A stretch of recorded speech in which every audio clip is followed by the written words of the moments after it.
Welcome back to another edition of the Scarlet and Gray Report podcast. My name is Colin Gay. I'm the managing editor of the Scarlet and Gray Report in the Rivals Network, and it's a big day in the Ohio State Athletic Department. Big moves in terms of coaching, extensions, contracts, crap ton of money, you name it at this point. A bunch of Ohio State coaches got their contracts extended. Most importantly, Ohio State head coach Ryan Day and Ohio State head coach Chris Holtmann. Let's start with Ryan Day here, because when I found out that these were when I heard rumblings that these were happening over the last few days or so, and saw the numbers when they were released, it made me feel two different ways. And I'm going to start with Ryan Day specifically.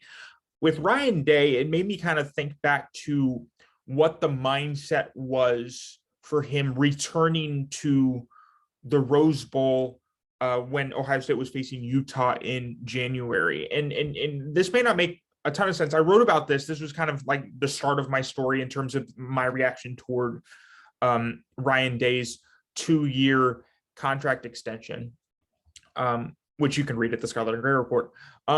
But just to think back on the difference between where he was in 2019, when he was there as Ohio State's offensive coordinator, inheriting the program from Urban Meyer, the scene in the locker room where he was talking, where Urban Meyer supposedly passed on the whistle from his neck to Ryan Day's, and then to him leading Ohio State to a comeback win in Utah, where it was kind of a microcosm of what the 2021 season was for Ohio State, struggling in that first half, failing to stop Utah at all, and then kind of surging back offensively. But just to think about the amount of progress that this program has made, and I think about when I covered Ohio State, and I was at that press conference where Urban Meyer announced his retirement and passed on the keys of the car to Ryan Day. I mean, people really didn't know what Ryan Day could do. He had never been a head coach. He was always known as kind of the guy who revamped Ohio State's offense, but he was the Chip Kelly protege. He was the guy who was known only for offense, really. And we didn't really know how he would recruit. We didn't really know, okay, what could this guy do, replacing one of the most impactful and decorated college coaches in the sport's history? Well, read through these stats. I'm going to read through these stats for you. A 34-4 record, 23 wins in 24 games against Big Ten opponents, 2 college football playoff appearances, including a national title appearances. Yet, yes, he does not have a national title. We'll get there and talk about that here soon. But really, what that tells me is just it's a continuation of what Urban Meyer was able to do. But here's the thing, it's so much more than that. Before I get too far ahead of myself, let's actually go through the numbers, because I think the numbers here are very, very important. So heading into this year, he was going to make $7.6 million annually. That's bumped up to $9.5 annually with a contract that's through the 2028 season. Guys, that's a lot of money anyway. But the thing is, it's almost like a status symbol here now, where he's tied with Mel Tucker for the top the top spot in terms of contract salary in the Big Ten, and then he's in the top 5 in terms of just college football, how much these head coaches are making, all of them making over $9 million. So he's kind of planted himself through his performance over the past 3 years. He's planted himself as one of the top college coaches, or top coaches in college football, which is not anything that's to be surprised about or to be kind of like shocked by. We kind of knew this was coming based on what Gene Smith was talking about in January or February, where he was just raving about what Ryan Day's been able to do, and when a contract situation was going to come up, which he made it seem that it was going to happen this summer, which it did. It's like he made it clear that they were going to make it happen, just based on just the expectation and just what he was able to do. But here's the thing, and I think this is the key point here for Ryan Day. Not only has he become a consistent head coach, but he's kind of expanded Ohio State's horizons in terms of what an Ohio State football player can be. And I think that starts at all three levels of kind of the, process of what Ohio State, a college football player is.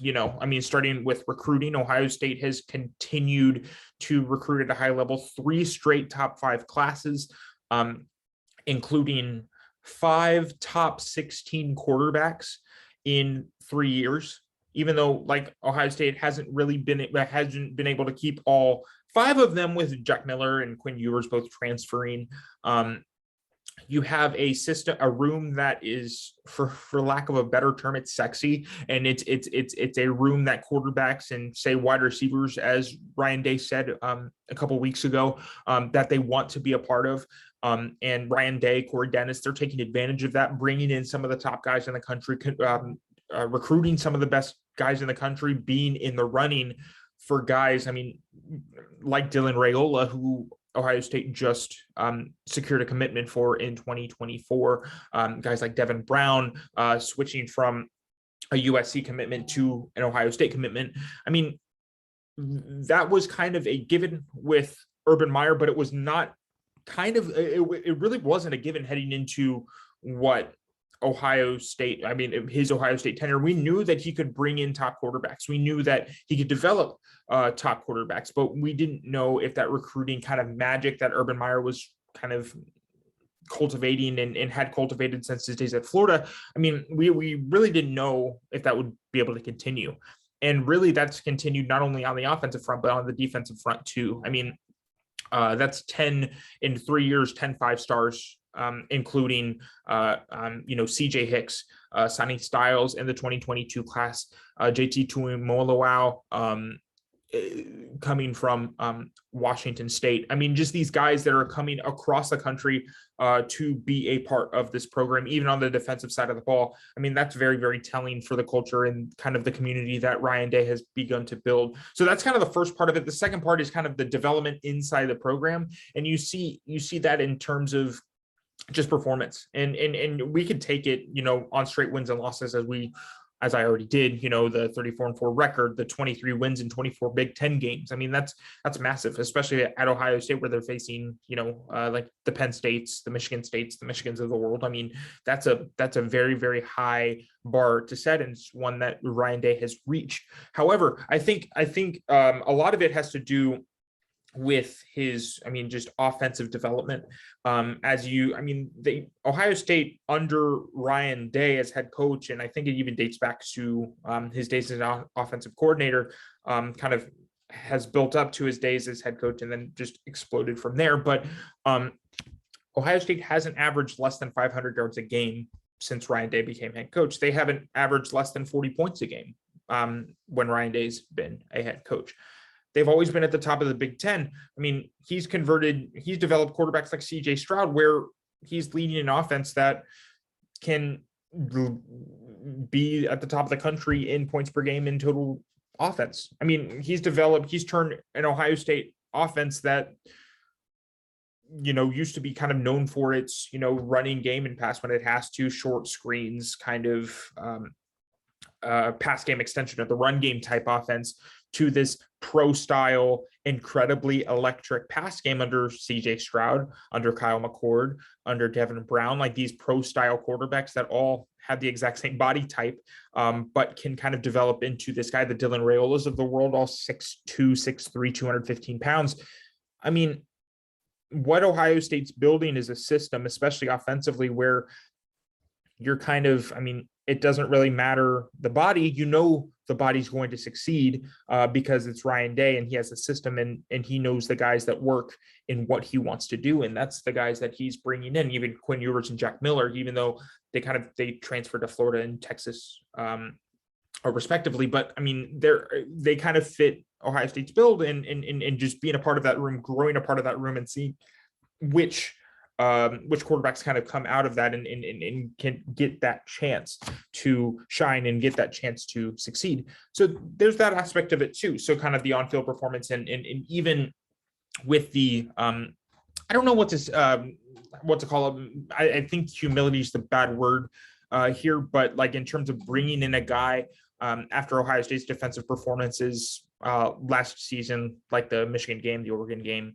at points the Utah game, like to bring in a guy like Jim Knowles to be the head coach of the defense, one that Ryan Day was a part of the game plan last year, but that's not his forte. And that's why he brought in Jim Knowles to kind of be that leader of the program and to say, okay, I need someone here to kind of take control, to take initiative in this position. I mean, that's what it needs. That's what Ohio State needs, and kind of Ryan Day's been that. And then kind of on that third level, I mean, you saw this in Urban Meyer too, like the class, like the 2017, 2016, 2017 NFL drafts, where it's just like every single player in 2018, where it's just like every single player is like an Ohio State first round pick, or they were connected with Urban Meyer or something along those lines. But that kind of mentality, that kind of, expectation, that reputation, as I put it in my story, kind of started to continue with Ryan Day, with first round picks in each of the last three drafts. You had back-to-back wide receivers taken in 2022. The first time that's happened since 2007. I mean, you can even date back. I mean, I talked about it in my story. I mean, date back to Dwayne Haskins, the first round pick in 2019. That's Ohio State's first quarterback taken in the first round of the NFL draft in like 37 years or something along those lines.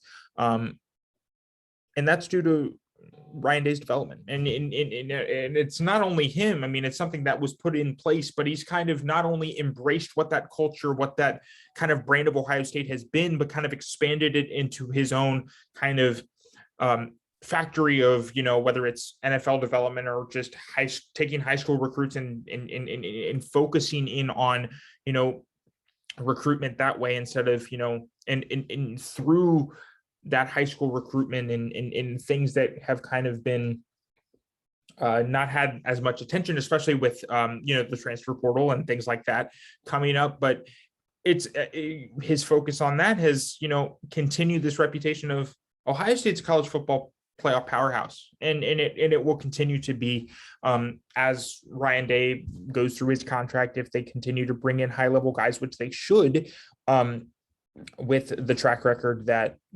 Ohio State, Ryan Day and his coaching staff has been able to do with Devin Brown, Dylan Raiola, CJ Hicks, Sonny Styles, all these guys, Luke Montgomery heading soon. So I mean, this was all coming. This was kind of a reward in sense of what Ryan Day's been able to do over the past 3 years as head coach, and kind of a satisfactory, like, you're doing this right. This is what you should be doing. This is what you can continue to be doing moving forward. So, and I believe this is kind of in a different spot than where Chris Holtmann is. And I'm not saying, this is, a expectation. No, it's just kind of a different level of satisfaction, on a different level of, okay, expectation moving forward. Because I mean, if you ask anyone, and I might be even more complimentary of what Chris Holtmann has been able to do than a lot of people, because I think I have an idea of what he is compared to a lot of coaches in college basketball. I believe Chris Holtmann's doing a hell of a job with Ohio State, and kind of the cultivation of culture, the cultivation of just a program. And I think it would be different if it was a little bit more gradual. But that's kind of, I digress a little bit. But with Chris Holtmann, it's kind of more of what you're doing is a very, very, very good job. Now, with 3 more years through the 2027-2028 season, pay increased to $3.5 million. Now's the time to take the step up. And that's what Gene Smith was saying about Chris Holtmann when he was talking to him about, like in January, February, whenever we talked to him, was his focus was on, Chris Holtmann's a great teacher. Chris Holtmann's a great recruiter. He has a great job of cultivating relationships and culture to bring in the best guys that can fit Ohio State's mold. And you've seen that. I mean, you've seen that in guys like EJ Liddell, Malachi Branham, Jayshawn Tate, Caleb H. Diop, these guys that, you know, are a part of the program and were part of this kind of initial Holtmann buildup that Ohio State has. But instead of a buildup, it was, you know, 5 straight 21 seasons and 4 NCAA tournament appearances, barring except for the one that did not happen because of COVID-19. But this is kind of the push where it's like, yeah, Chris Holtmann, you've done a phenomenal job.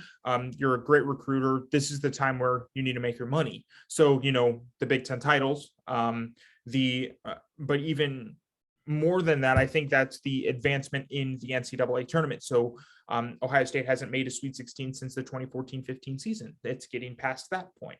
It's kind of making a run, continuing to build top recruiting classes, maybe not top 5 like Ohio State has coming into the 2022 season, but you know, top talent each year, whether it's, I mean, they already have a few guys in 2023 with Austin Parks and George Washington III, but just to continue to build up a young program and one that can kind of continue to rise and stay at the top and be that consistent presence at the top of the Big Ten that is one of the most, if not the most competitive conferences in the country. And in turn, creating an atmosphere like, yeah, Sweet 16 is an expectation every year, not like a goal to achieve, but an expectation to get past that point, to become one of those powerhouses in the Big Ten, like the Michigans, like the Michigan States, like the Illinois has been, like the Purdue's of the world have been. So it'll be interesting to see, I think. I mean, Chris Holtmann, again, I mean, he's been kind of this presence where if it were a little bit slower in terms of the rebuild from Thad to Chris, I think this is kind of just the step in the process. They've hit this consistency and now it's kind of ready to take that next step. It's just the consistency Chris Holtmann brought from Butler is at Ohio State.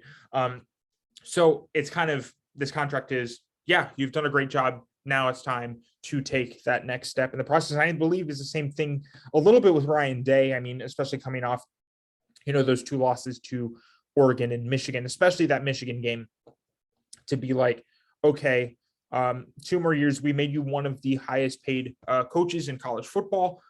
Now it's time to bring Ohio State back to a college football playoff. Now it's time to bring Ohio State back a national title.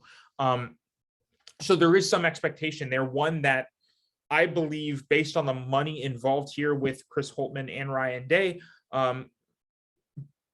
per, you know, Board of Trustees approval, which they wouldn't have released it if it weren't. But per what the figures involved, it just invokes confidence in both programs moving forward and what Ryan Day and Chris Holtmann have been able to do and what they can do heading into, say, you know, 2028. So, I mean, that's a few years down the line. It seems like the Ryan Day, Chris Holtmann eras are going to continue for the time being. And we'll see where they go. It'll be interesting to see where each one is at heading into 2028. But that's for another time because they just signed those contracts. So keep it locked into Scarlet and Gray Report in the Rivals Network for the latest news and notes from Ohio State. Join our community. We're talking about this 24/7, 365. Just what to expect from Ohio State on the hardwood and on the football field heading into 2022. Zach Carpenter is currently out on the West Coast traversing, talking to recruits all around the East Coast. We're going to have a lot of premium content, a lot of things coming to you here in the next week or so. So stay locked in, join the community for exclusive content that you're not going to get anywhere else. And I guarantee that, guys. So yeah, join our community, follow us on Twitter at OhioST_rivals. Zach Carpenter is at ZACK_Carp. My Twitter handle is at Colin Gay _rivals. Follow us, join the family. We are building something special, and stay locked in. We'll see you guys on the message board.